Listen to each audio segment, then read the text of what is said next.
11 the luckiest number और Excel की आज यही 11 ट्रिक्स हम करने वाले हैं जो आपके काम को स्पीड अप कर देती है और आपके काम को बहुत ज़्यादा आसान बना देती है। इस वीडियो के अंदर यूज़ होने वाले सभी डेटा को मैंने अपलोड कर दिया है हमारी ऐप पे, तो आप इंस्टॉल कर सकते हैं अकाउंट्स एक्सपर्ट की ऐप को प्ले स्टोर या ऐप स्टोर से। वहाँ पे आपको फ्री कंटेंट चेक करना होगा, आपको ये डेटा भी मिल जाएगा। और अपना फीडबैक देना बिल्कुल ना भूलें कॉमेंट सेक्शन में, बिकॉज आपका फीडबैक ही है हमारे लिए मोटिवेशन। तो चले हम ज़्यादा देर नहीं करते, इस वीडियो को यहीं शुरू करते हैं। Let's get started. सबसे पहली ट्रिक आपके पास आती है फ्लैश फिल की। फ्लैश फिल काम करता है किसी पैटर्न के ऊपर।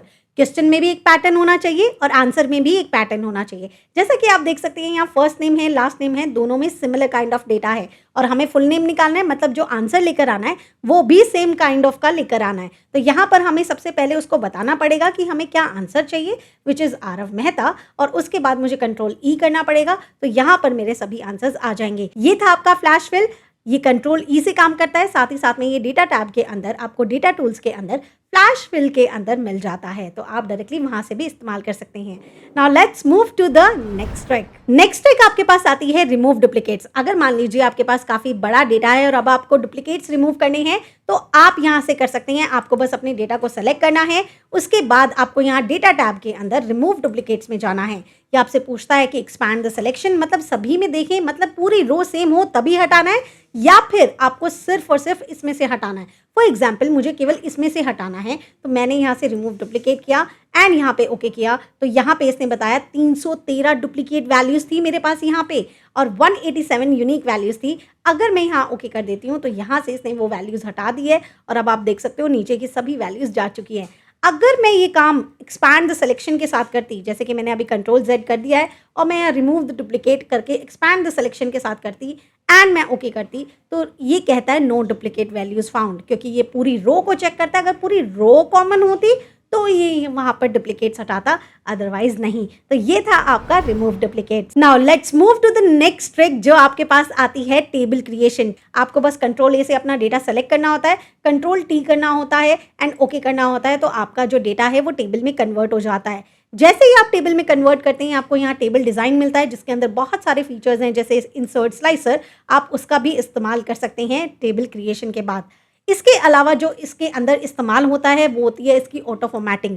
जितनी भी फॉर्मेटिंग होती है वो अपने आप होती रहती है। जैसे कि अगर मेरे पास ये डेटा है और मैं इसे कंट्रोल टी में करके और ओके करती हूँ तो ये टेबल में कन्वर्ट हो गया है। और अगर मैं यहाँ पे कोई नई एंट्री करती हूँ, जैसे तानू के नाम से मैंने कोई एंट्री की, तो आप देख सकते हो यहाँ पर ऑटोमेटिकली उसकी फॉर्मेटिंग होती जाएगी। एंड सेम काम करते हैं हमारे फॉर्मूलाज। अगर टेबल के अंदर हम कोई फॉर्मूलाज इस्तेमाल करते हैं तो वो ऑटोमेटिकली चलते रहते हैं और वो काफ़ी ज़्यादा डायनेमिक होते हैं। Now let's move to the next trick जो कि आपके पास होने वाली है convert into values. Convert into values का मतलब क्या है? या तो आप इस डेटा को वैल्यू में कन्वर्ट कर सकते हैं, या थोड़ा सा ईजी वे में बताती हूँ मैं आपको। जैसे कि मान लीजिए आपके पास यहाँ पर आपने कोई रैंड एरे का फॉर्मूला लगाया, equals to rand array tab, उसके बाद रोज दी 10 चाहिए, कॉलम्स दी 5 चाहिए एंड उसके बाद minimum value 100 and maximum value 200। ऐसे करके आप कोई भी रैंडम डेटा आप रैंड एरे से बना सकते हैं। लेकिन होता ये है कि जैसे ही आप कहीं कुछ करोगे तो आपके सभी वैल्यूज़ चेंज हो जाएंगे। तो ऐसे केस में आप क्या कर सकते हो कि ये एकदम सटीक रहें, चेंज ना हो, उसके लिए आप इस डेटा को सेलेक्ट करेंगे, कंट्रोल सी करेंगे और इसी ही जगह पे पेस्ट करना है, लेकिन कंट्रोल ऑल्ट वी के साथ। तो आप कंट्रोल ऑल्ट वी करेंगे, यहाँ पर वैल्यूज़ को सेलेक्ट करेंगे एंड ओके कर देंगे, तो ये वैल्यूज़ में कन्वर्ट हो गए हैं। अब आप कुछ भी काम करो ये चेंज नहीं होंगे, क्योंकि अब ये कोई फॉर्मूला नहीं, ये वैल्यूज़ में कन्वर्ट हो गए हैं। Now let's move to the next trick जो कि आपका होने वाला है ड्रॉप डाउन बनाना, which is your data validation. Data validation कैसे काम करता है? कोई ड्रॉप डाउन बनाने के लिए आपको जहाँ पे भी ड्रॉप डाउन बनाना है, आप उस एरिया को सेलेक्ट कर लो। मान लो मुझे इस सेल के अंदर बनाना है, उसके बाद मैं डेटा टैब में जाऊँगी एंड डेटा वैलिडेशन में जाऊँगी। डेटा वैलिडेशन में जाने के बाद मैं यहाँ से एक लिस्ट ले लूँगी। लिस्ट लेने के बाद मुझे उसे सोर्स बताना पड़ेगा, जो भी सोर्स से मैं अपना ड्रॉप डाउन बनाना चाहती हूँ। तो अगर मैंने इस सोर्स को चूज़ कर लिया है तो मुझे यहाँ नेम से चूज़ करना है एंड मैंने ओके कर दिया है। और अब अगर मैं इसे ड्रैग कर लेती हूँ तो हर जगह एक ड्रॉप डाउन बन गया है और मैं जो एंट्री करना चाहती हूँ मैं डायरेक्टली उस एंट्री को यहाँ से कर सकती हूँ। यहाँ पर ये मुझे उसमें अलाउ करेगा। Now let's move to the next trick जो कि आपके पास आती है क्विक हैंडल। क्विक हैंडल कैसे काम करता है? क्विक हैंडल करता है सारे काम जल्दी जल्दी आप कर सकते हो। कैसे करना होता है? जैसे मान लीजिए एक बार के लिए मैं यहाँ पर सभी का टोटल कर लेती हूँ, तो मैंने यहाँ सभी का टोटल कर लिया है। अब मान लीजिए मुझे यहाँ पर इस पर कोई कंडीशनल फॉर्मेटिंग लगानी है, तो मैं कंडीशनल फॉर्मेटिंग में ना जाकर इसका सिलेक्शन करूँगी, तो यहाँ नीचे एक ऑप्शन आता है विच इज़ क्विक एनालिसिस, आप इस पर क्लिक कर सकते हैं। यहाँ पर आपको कंडीशनल फॉर्मेटिंग के बहुत सारे ऑप्शन मिल जाते हैं, चाहे वो डेटा बार्स हो, चाहे कलर स्केल हो, चाहे आइकन सेट हो और चाहे आपका ग्रेटर देन हो। आप यहाँ पे डायरेक्टली कोई भी तरीके की कंडीशनल फॉर्मेटिंग कर सकते हैं। इसके अलावा आपको यहाँ पर टोटल्स का मिलता है कि आपको यहाँ पे जैसे फॉर्मेटिंग का मिला, चार्ट, अगर आपको किसी भी तरीके का चार्ट क्रिएट करना है आप डायरेक्टली यहाँ से क्रिएट कर सकते हैं। आपको अलग से कुछ काम करने की नीड नहीं होती है। आप यहाँ पर टोटल्स कर सकते हो, टेबल में कन्वर्ट कर सकते हो एंड स्पार्क लाइन भी बना सकते हो। तो क्विक एनालिसिस एक बहुत अच्छा टूल है जो कंट्रोल क्यू से काम करता है। Now move to the next trick. Next trick आपके पास आती है फ्रीज पेन। फ्रीज पेन कैसे काम करता है कि मान लीजिए आपके पास बहुत सारा डेटा है और अब आपको हेडिंग्स नहीं देखने को मिलती है, तो आप कैसे कर सकते हैं। एक बहुत अच्छी ट्रिक सिखाती हूँ जिससे कि आपका हेडर भी और जो आपका जो कॉलम है वो दोनों फिक्स हो जाते हैं। ऐसे केस के लिए आप क्या कर सकते हो, देखो नॉर्मल पेन तो सभी को आता है, एक थोड़ा एक्स्ट्रा स्पाइसी बताती हूँ कि आप अपने हेडर और अपने कॉलम के बीच वाला क्रॉस सेल को चूज कर लीजिए। अब ये क्रॉस सेल ये 47 वाला है। आपने क्या करना है, यहाँ जाने के बाद व्यू टैब में जाने के बाद फ्रीज पेन इसको करना है। इसको करने से हुआ क्या, आपका हेडर तो फिक्स हो ही गया। देखो आपका हेडर चल रहा है, मैं डेटा चला रही हूँ, लेकिन साथ ही साथ में आपका कॉलम भी फिक्स हो गया है। आप देख सकते हो आपका कॉलम भी फिक्स हो गया है। अगर आप ऐसा नहीं करते तो केवल हेडर फिक्स होता या फिर कॉलम फिक्स होता, लेकिन ऐसा एक क्रॉस सेल लेने से आपका हेडर भी फिक्स हो गया और आपका कॉलम भी फिक्स हुआ। तो हुई ना एक अच्छी सी ट्रिक।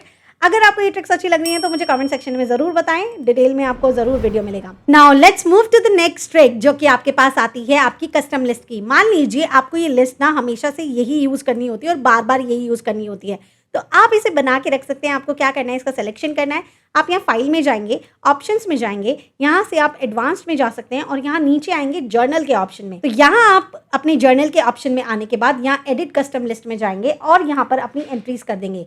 तो मैं यहाँ पे अपनी एंट्रीज करना है और यहाँ से हम लिस्ट लेकर भी आ सकते हैं। तो मैं यहाँ पे अपनी लिस्ट दे देती हूँ। मैंने यहाँ पे अपनी लिस्ट दे दी है, यहाँ पे मैंने इंपोर्ट कर दिए, तो सभी नेम आ गए हैं, ये यहाँ पे ऐड हो चुकी है।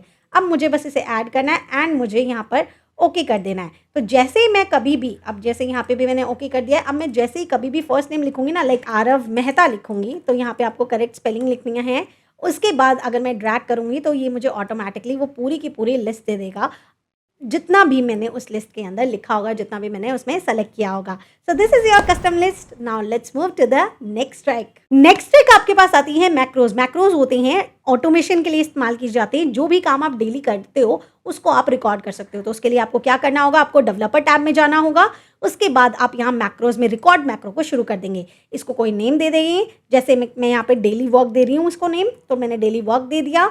उसके बाद मैं यहाँ पे इसको कोई की दे देती हूँ, मैंने यहाँ पे टी दे दिया। उसके बाद मैंने यहाँ पे टी की बजाय आप एक काम करिए जे दे दीजिए एंड ओके कर दीजिए। तो हमारा यहाँ पे आप देख सकते हो अब स्टॉप रिकॉर्डिंग आ गया है। अब मुझे जो काम करना है ना मैं यहाँ पे कर लेती हूँ। जैसे कि मुझे यहाँ पे सीरियल नंबर लिखना है, यहाँ पे नेम लिखना है, यहाँ पे रेट लिखना है, यहाँ पे क्वांटिटी लिखना है और यहाँ पे मुझे अमाउंट लिखना है।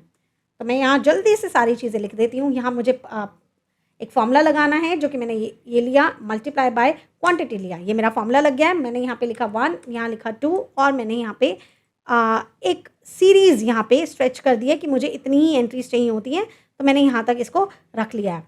उसके बाद बस मुझे क्या करना है, फॉर्मेटिंग करना है। तो मैं इसे भी डबल टैप कर लेती हूँ एंड यहाँ से कंट्रोल ए करती हूँ, कंट्रोल टी करती हूँ एंड इसे ओके कर देती हूँ। तो फॉर्मेटिंग भी हो जाएगी एंड होम पे जाकर मैं इसको इस तरीके से रख लेती हूँ। अब जाके मुझे क्या करना है, मेरे को बस डेली आके यही काम करना होता है। तो मैं डेवलपर में गई एंड स्टॉप रिकॉर्डिंग कर दिया। अब नेक्स्ट टाइम जब मैं आऊँगी तो मुझे इतना सब कुछ करने की ज़रूरत नहीं है। मैंने उसके लिए की रखा था कंट्रोल जे, तो मुझे बस कंट्रोल जे प्रेस करना है। तो यहाँ पर वो अपना सभी काम करके दे देगा और यहाँ पे देखो उसने बना के दे दिया है। So this is all about your macros. Now let's move to the next trick जो कि आपकी होने वाली है शॉर्टकट कीज। शॉर्टकट कीज को हम यहाँ पे करने वाले हैं। कुछ जो मेन शॉर्टकट कीज है मैं वो आपको बताना चाहूँगी। जैसे मान लीजिए आपके पास ये अनऑर्गेनाइज डेटा मिला है, तो आपको कंट्रोल ए से पूरे डेटा को सेलेक्ट करना है।